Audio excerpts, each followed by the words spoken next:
अरे बड़ी से बड़ी हस्ती मिट गई मुझे झुकाने में बेटा। अरे बड़ी से बड़ी हस्ती मिट गई मुझे झुकाने में बेटा। तू कोशिश भी मत करना, तेरी उम्र जाएगी मुझे गिराने में। अरे तुम्ही सगळेजण गोपीचंदला टार्गेट करताय। गोपीचंदला टार्गेट करण्याचं कारण काय आहे? त्यांना माहित आहे हा लोकांना जागा करतोय, हे त्यांचं सगळ्यात मोठं दुखणं आहे। त्याचं मला लोकांना सगळं समजून सांगते आणि लोक आम्हाला नमस्कार करायची बंद करते। लोक आम्हाला बोकडं कापायची, घरी जेवायला बोलवायची बंद केलं, गावात बॅनर लोक लावायची ते लोकांनी बंद केलं। हे यांचं सगळ्यात मोठं दुखणं आहे। माझी लढाई प्रस्थापितांच्या विरोधातली लढाई आहे, ज्यांनी कारखाने ढापले त्यांच्या विरोधातली आहे। अरे तुम्ही मला मंगळसूत्र चोर म्हणता, तुम्ही मला मंगळसूत्र चोर म्हणता। जयंतरावला माझा सवाल आहे, तुझ्या कितव्या नंबरच्या बायकोचं मंगळसूत्र मी चोरलं सांग लोकांना।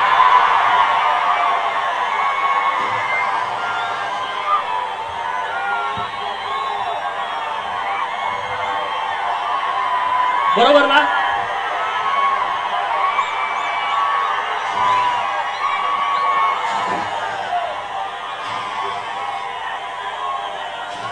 तुम्ही या जिल्ह्याची परिस्थिती बघा। अरे या जिल्ह्यामध्ये खूप लोकांनी काम केलंय, क्रांतिशील नाना पाटलांनी काम केलंय, एक स्मारक नाही। क्रांतीवीर नागनाथांना नाईकवडींनी काम केलं, एक स्मारक नाही। अण्णाभाऊ साठेंनी इतकी मोठी क्रांती केली, 1.5 दिवस शिकलेला माणूस वाळवा तालुक्यातला, कुठं स्मारक नाही। हे सगळं बघा। कर्मवीर भाऊराव पाटील जैन समाजाचा माणूस, आणि या महाराष्ट्रातल्या बहुजनांना मोफत शिक्षण मिळालं पाहिजे म्हणून त्यांनी स्वतःचं आयुष्य खपून घेतला। अरे कर्मवीर भाऊराव पाटलांच्यामुळे अख्खा महाराष्ट्र उभा आहे। परंतु या जिल्ह्यातल्या प्रस्थापितांना कर्मवीर भाऊराव पाटलांचं आयतवडे गावात सुद्धा स्मारक करावं वाटलं नाही। ही माझी भूमिका आहे। तुमचे कुणाकुणाचे घरातले लोक म्हणजेच जिल्हा म्हणजेच महाराष्ट्र या गोष्टी मी मानत नाही, तर त्याला वाटतं मी चुकीचं बोलतोय। म्हणे गोपीचंद पडळकरचे संस्कार खराब आहेत। जर प्रस्थापितांनो तुम्हाला वाटत असेल गोपीचंद पडळकरचे संस्कार खराब आहेत, याची मला फिकीर नाही आहे। तुम्हाला काही वाटू दे, त्याचं मला घेणं देणं नाही आहे, त्याचं मला घेणं देणं नाही आहे। अरे हम जमाने का ख्याल नहीं रखते, हम जमाने का ख्याल नहीं रखते। जा जमीर न माने वह सलाम नहीं करते।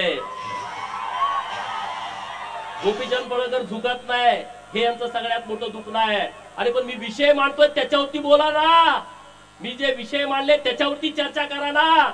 मी काय म्हणतोय, महाकाली साखर कारखाना ज्याचं 110 कोटी कर्ज होतं आणि बँकेनं ती विक्री करायला परवानगी दिली, त्यातली 60 एकर जमीन विका आणि ते कर्ज भरा। 30 लाख रुपये दरानं त्यांनी ठरवली त्या पोरानं। माळ्याची लिंगायताची पोर आहे, त्यांनी 15 कोटी रुपये बँकेने भरले। आता उद्या जरी बँकेनं सांगितलं तर 35 कोटी रुपये त्यांची भरायची तयारी आहे। मग तुम्ही तो कारखान्याची जमीन का विकू देत नाही? कारण तुम्हाला अख्खा कारखाना ढापायचा आहे 279 एकराचा। 30 लाखानं दर काढलाय म्हणजे विचार करा। कोर्टानं परवानगी दिली, तुम्ही 60 एकर विका। 60 एकरात कारखाना जिवंत राहतोय, 220 एकर जमीन कारखान्याकडे राहते, कारखाना शिल्लक राहतोय। जयंत म्हणतोय नाही, मला अख्खा ढापायचा आहे। माझ्या जतचा कारखाना, अरे दुष्काळातला कारखाना 280 एकरातला, तिथल्या माझ्या आया बहिणीनं गळ्यातलं कुडूक मुडूक मोडून शर्ड मेंढर विकून सभासदाची फी भरली आणि नुसत्या 40 कोटी मध्ये हा कारखाना ढापला। 280 एकर जमीन आहे आणि तिथं 10 लाख रुपयाचा दर आहे। मित्रांनो 280 गुणुले गुंठे करा आणि गुणुले 10 लाख करा। अरे मग मंगळसूत्र चोर भरा, तुम्ही म्हणताय माझ्यावरती खोटं आरोप करून, तुम्ही तर लगा अख्खे कारखाने ढापता। हा माझ्यावरती मंगळसूत्र चोरीची तुम्ही केस घातली, तुमचा धंदा तो आहे ना, दुसरं तुम्ही काय करू शकता? तुम्ही लढू शकत नाही, तुम्ही पोलिसांना पुढे करू शकता, तुम्ही काय करू शकता? तहसीलदारांना पुढे करू शकता, तुम्ही काय करू शकता? तुम्ही तलाट्याला पुढे करू शकता। गोपीचंद असं नाही, गोपीचंद तलाट्याला पुढे करत नाही, एसपी ला पुढे करत नाही, कलेक्टरला पुढे करत नाही, तहसीलदारला पुढे करत नाही। मी सुभेदार मल्हाररावची औलाद आहे, मी समोर लढतो, समोर लढतो, मागे वार करणं माझा स्वभाव नाही। तुम्ही मला किती पण बदनाम करण्याचा प्रयत्न करा, त्याचा मला फरक पडत नाही. आता इथं किती वाजले? 7:10 झाली. आता इथं अंधार आहे. नंतर 6 वाजल्यानंतर पाटे इथं उजेड येणार आहे. दुपारी 2 वाजता इथं कडक ऊन येणार आहे. संध्याकाळी परत शिरवाळ होणार आहे. म्हणजे सूर्योदय झालाय तर सूर्यास्त होणार. आता हे बिरोबाचं मंदिर आहे आणि बिरोबाच्या मंदिराच्या बाजूला छोटी छोटी मंदिर आहेत. हे मुख्य मंदिर बिरोबाचं आहे. अरे तुम्ही छोटी छोटी मंदिर आहेत, पण तुम्ही ओळखणार कुणाला? बिरोबाच्या नावाने ओळखणार ना. कुठल्याही मोठ्या मंदिरामध्ये छोटी छोटी मंदिरं उभा केली तरी तुम्ही बिरोबाच्याच नावाने ओळखणार. आणि त्यामुळं माझ्या विरोधामध्ये किती अशी वादळं तुम्ही निर्माण केली, त्या वादळातून उभा राहतो त्याचं नाव गोपीचंद पडळकर आहे. त्याचं नाव गोपीचंद पडळकर आहे. तुम्ही काही करा, त्याचा मला फरक पडत नाही. अरे गदी माडगुळकर, व्यंकटेश माडगुळकर, शंकरराव खरात, वि स खांडेकर मराठी भाषा उंचीवरती नेली, 7 समुद्रापलीकडे नेली. कधी तुम्हाला त्यांची आठवण आली? नाही आठवण आली. तुम्हाला त्यांची आठवण येत नाही. तुम्ही त्या विषयावरती बोलत नाही, त्या विषयावरती तुम्ही भूमिका मांडत नाही. अरे माझ्या विरोधात तुम्ही काय एकवटला? या लव जिहादच्या विरोधामध्ये मी ओपन भूमिका घेतली. त्यांच्या लक्षात आला की आता भूमिका घ्यायला लागलाय. एक आमची बहीण गुंडेवाडीची, तिला धर्मांतरण करून म्हणून मारलं, आत्महत्या करण्यास तिला प्रवृत्त केलं. त्या सगळ्या पादऱ्यांच्या विरोधामध्ये मी भूमिका घेतली. अरे एकटा गोपीचंद 10 मिनिटं बोलला आणि अख्ख्या महाराष्ट्रातले पादरे रस्त्यावरती आले. 36 का कितीतरी मोर्चे माझ्या विरोधात झाले आणि ते म्हणले ह्याची आमदारकी घालवा. अरे म्हटलं काय आमदारकी काय? कुठला काय तुमच्या उकरड्यातला काय कचरा आहे का रे? आमदारकी काय तुमच्या परड्यातला भाजीपाला आहे का? जत विधानसभा मतदारसंघातल्या मायबाप जनतेने मला निवडून दिलाय, त्यांना तो अधिकार आहे.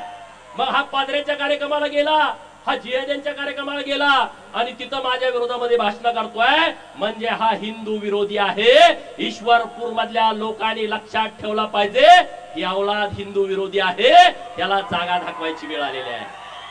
बरोबर की नाही? अरे पण तुम्ही मला भीती दाखवताय. कोणाला भीती? कोणाला दाखवताय? गोपीचंद पडळकरला. तुम्ही माझ्या डोक्यात जाण्याचा प्रयत्न करू नका. मला ज्यांना ज्यांना वाटतंय गोपीचंद पडळकरच्या डोक्यात जायचंय त्यांच्यासाठी मी एक वाक्य म्हणतो, don't ever try to get inside my head. Don't ever try to get inside my head. It's dark for you. तुम्ही जर माझ्या डोक्यात जाण्याचा प्रयत्न केला तर ती तुमच्यासाठी काळी कुट्ट अंधाराची रात्र असेल, हे लक्षात ठेवा. त्याला वाटतंय गोपीचंद म्हणजे मेंढरा मागचा आहे. होय, मेंढरा मागच आम्हाला, आमचा ओव्या गाणारा मेंढरा मागा असतो. तो शाळा शिकलेला नसतो, पण अख्ख रामायण ओवी मध्ये गातो. आमचा मेंढका मेंढरा मागा असतो. तो तिथं शाळेत गेलेला नसतो, परंतु अख्खी गीता त्याला पाठ असते. त्यानं कुणाकडून तरी वाचून घेतलेलं असतं. आमचा 10वीचा 12वीचा MPSCचा पोरगा सुद्धा रात्रंदिवस अभ्यास केल्याशिवाय त्याला एका वाक्यातलं उत्तर लिहिता येत नाही. पण मेंढरा मागे जाणारा माझा मेंढका अख्खा इतिहास सांगतो. ही बुद्धी आम्हाला बिरोबानं दिलेली आहे. ही बुद्धी आम्हाला परमेश्वरानं दिली आहे. डॉक्टर बाबासाहेब आंबेडकर साहेब म्हणाले होते, जगा पण वाघासारखं जगा, शेळीसारखं तुम्ही जगू नका. डॉक्टर बाबासाहेब बोलले होते जगा पण वाघासारखं जगा. आणि बाबासाहेब बोलले होते मला जेवढं आयुष्य मिळेल तेवढं मी वाघासारखं जगेन आणि या देशातल्या जे लोक आम्हाला गुलाम करतायत त्या लोकांना त्यांची जागा दाखवून देईन. आणि डॉक्टर बाबासाहेब आंबेडकर साहेबांनी तेच केलं. ते वाघासारखे जगले आणि म्हणून तुम्हाला पण वाघासारखं जगावं लागेल. जगणार की नाही? कुणाकुणाला वाटतंय वाघासारखं जगावं? अरे सांगलीमध्ये म्हणले महाराष्ट्र संस्कृती बचाव सभा आणि मला आई म्हणून शिव्या देत होते. मला ते गोप्या गोप्या म्हणले का नाही सांगा? कुठल्या टीव्ही वरती ह्याच्यावर चर्चा झाली का? एक विधानसभेचा आमदार ज्याला 40,000च्या मतांनी निवडून दिलाय त्याच्या विरोधामध्ये हे शिव्या देत आहेत, हे गोप्या गोप्या म्हणतायत. कुठं डेबिट झालं नाही, कुठं तिथं असा स्पेशल रिपोर्ट झाला नाही. म्हणजे ह्यांना हे मान्य आहे. मला गोप्या म्हणलाय ना, मला म्हणू दे रे, मी एकदम सामान्य घरातला पोरगा आहे. मला गोप्या म्हणला काय आणि काय म्हणला मला त्याचा फरक पडत नाही. मग मी तुला जनत्या म्हणलं तर चालेल का? चालेल का? मी म्हणणार नाही, पण असं म्हणलं तर चालेल का? अरे त्या जयंत्याला माझं चॅलेंज आहे. माझी हात आणि पाय तोडायची तुम्ही भाषा सांगलीमध्ये केली. ते वाळव्याचं कुत्र म्हणत होतं की त्याला पोरं हुडकायला चाललेत. त्या जयंत्याला आणि त्या वाळव्याच्या कुत्र्याला मी आवाहन करतोय बिरोबाच्या बनातनं, तुम्ही जर जातीवंत पाटील असाल तर उद्या दुपारी प्रेस घेऊन जयंत्या पाटील आणि तो वाळव्याचा कुत्रा मला टायमिंग देईल. टायमिंग. अरे बघा मीडियावाल्यांनो, मित्रांनो, हे बघा माझं काय चाललंय, हे वाघ बघा.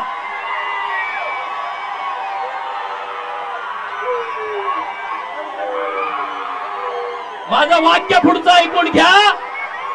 जयंत्या आणि वाळव्याच्या कुत्र्यानं उद्या मुंबईमध्ये सांगलीमध्ये प्रेस घ्यायची आणि त्यांनी सांगायचं गोपीचंद पडळकरला ईश्वरपूर मध्ये यायचं की वाळव्यात यायचं, दिनांक वार आणि वेळ मला सांगा, मी तिथं येतो. बरोबर ना? माझ्याकडे पोरं यायची गरज नाही रे, ती तुमच्यात हिंमत नाही डरपोकानो. पण मी तुम्ही सांगाल तिथं येतो, हे मला तुम्हाला सांगायचं आहे. जायचं ना? जायचं का? मीडियावाल्यांना माझी विनंती आहे, त्याला सांगा असं गोपीचंदला बदनाम करून भीती घालून गोपीचंद थांबणारा माणूस नाही आहे. गोपीचंद फकीर माणूस आहे ना, मला आगे ना पीछा. तुम्ही मला किती जरी बदनाम करण्याचा प्रयत्न केला तर मी घाबरत नसतो. अरे मेरे जैसा बनने की तुम छोड़ दो, अरे मेरे जैसा बनने की तुम छोड़ दो, क्योंकि शेर पैदा होते हैं बनाने नहीं जाते. बरोबर ना? कुत्री अशी बोळक्याने येतात. मगाशी संदीप बाबा म्हणले ती शिकारी कुत्री नाही, ती गावठी कुत्री आहेत. आणि अशा गावठ्या कुत्र्यांना मी तुडवतच इथपर्यंत आलोय. अरे या महाराष्ट्रातल्या प्रस्थापितांच्या विरोधामध्ये मी भूमिका घेतो. ज्यांना मी लवत नाही, ज्यांना मी नमत नाही. त्या विधान भवनामध्ये पण गोंधळ झाला, सगळ्यांनी माझ्यावरती टीका. अरे पण एक फडतूस माणूस तिथं विधानसभेच्या आमदारांना एवढ्या गर्दीमध्ये वाकडं बोलतोय, वाईट बोलतोय, मग त्याच्या काय पाया पडायचं का? त्या तज्ञांनी त्याच्यावर मतच व्यक्त केलं नाही. हे महाराष्ट्रातले तज्ञ स्वतःला समजतात ना, घरात त्यांना बायका जेवायला देत नाही, तो ते तज्ञ असतात. ते म्हणे गोपीचंद पडळकरनं विधान भवनाची आबरू घाला. अरे मी आबरू वाचवली? एका आमदाराला कोणतर फडतूस माणूस ज्याचा पुढाऱ्यांना बाया पुरवायचा धंदा आहे, तो माणूस वाकडं बघत असेल आणि मी आमदारकीला भेट नाही रे. अशी आमदारकीला मी भेट नाही. माझा जन्म मी मागे सांगितलं होतं आमदार खासदार आणि मंत्री होण्यासाठी झालाय, त्याच्यासाठी मी भेट नाही. त्याच्यासाठी मी काय असं करत नाही वेगळं काहीतरी प्रयत्न. अरे जतच्या लोकांनी मला सन्मानपूर्वक महाराष्ट्राच्या विधान भवनामध्ये पाठवलाय, जतच्या लोकांचं बिरोबाच्या बनातनं मी जाहीर आभार व्यक्त करतो, जाहीर आभार व्यक्त करतो. कारण ही माझी शेवटची निवडणूक होती. ही निवडणूक माझी शेवटची होती. कारण मी 2009 विधानसभा, 2012 जिल्हा परिषद, 2014 विधानसभा, 2019 लोकसभा सांगली, 2019 बारामती विधानसभा आणि 2024 जत विधानसभा, 5 निवडणुका मी याच्या अगोदर लढलो होतो आणि आता 6 निवडणुका झाल्या. लोकांना वाटते गोपीचंद पडळकरला लॉटरी लागली. अरे जरा अक्कल जरा चालवा, डोकं जरा चालवा. अशी लॉटरी सगळ्याला लागत असते ना, सगळेच नेते झाले असते. या सगळ्या लोकांच्या मुळे ही लॉटरी लागली मला. ही सगळी महाराष्ट्रातली मायबाप जनता आहे ना, त्यांच्यामुळे मला लॉटरी लागली आहे.